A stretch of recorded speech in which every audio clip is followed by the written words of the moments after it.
안녕하세요. 세상의 모든 정보를 알려드리는 세모정입니다.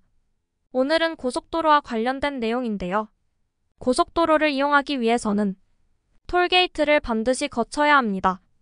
하이패스 차로는 표를 받기 위해 차를 멈출 필요도 없고 달리던 속도로 그대로 통과를 하면 되기 때문에 톨게이트를 지날 때 조금이라도 편리한 이동을 위해 하이패스로 통과하시는 분들이 많은데요. 때문에 현재는 하이패스 이용률이 90%를 넘어서고 있습니다.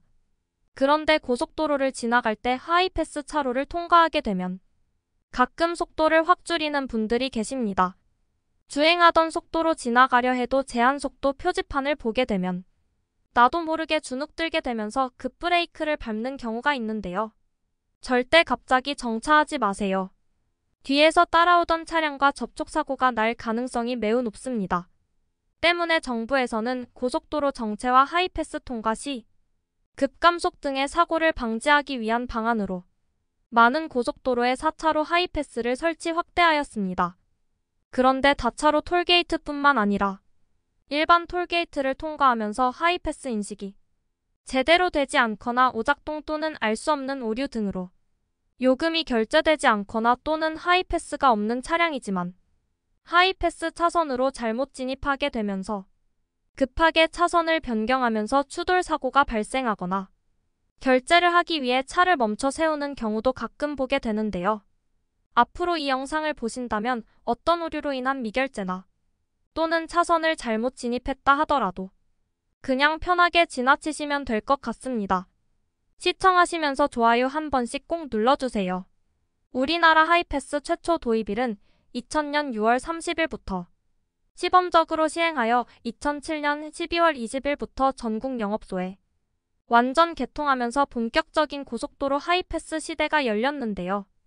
2014년 10월 1일부터 하이패스를 통과할 때 규정 속도를 위반하게 되면 3만 원의 과태료를 부과하겠다고 고지를 했었지만 급감속 사고로 인한 사고 위험이 높아져 실제 단속하지는 않고 있습니다.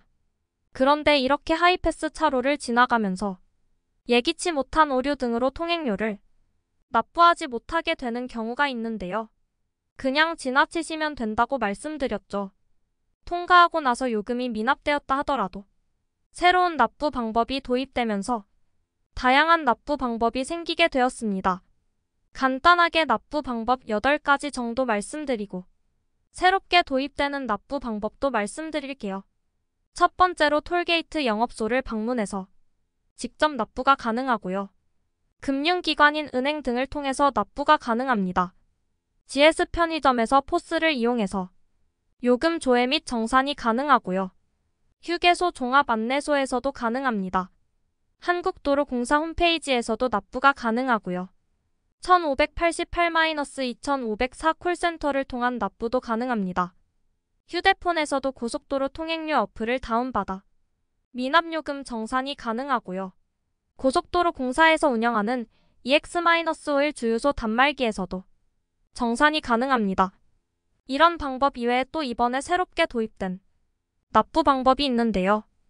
휴게소에서 다목적 통행료 수납기인 휴게이트를 이용해서 납부할 수 있습니다.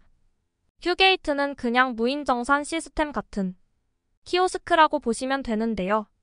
지난 11월부터 전국 휴게소 신개소에 다목적 통행료 수납기인 휴게이트를 도입하였고 통행료 사후 납부, X 선불카드 충전 미납 통행료 납부와 전자카드 이용 내역 조회까지 가능합니다.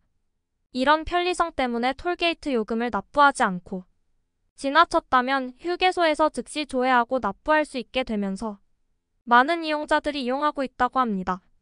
참고로 미납 사실은 3차 고지서까지 미납 사실을 고지해주고요.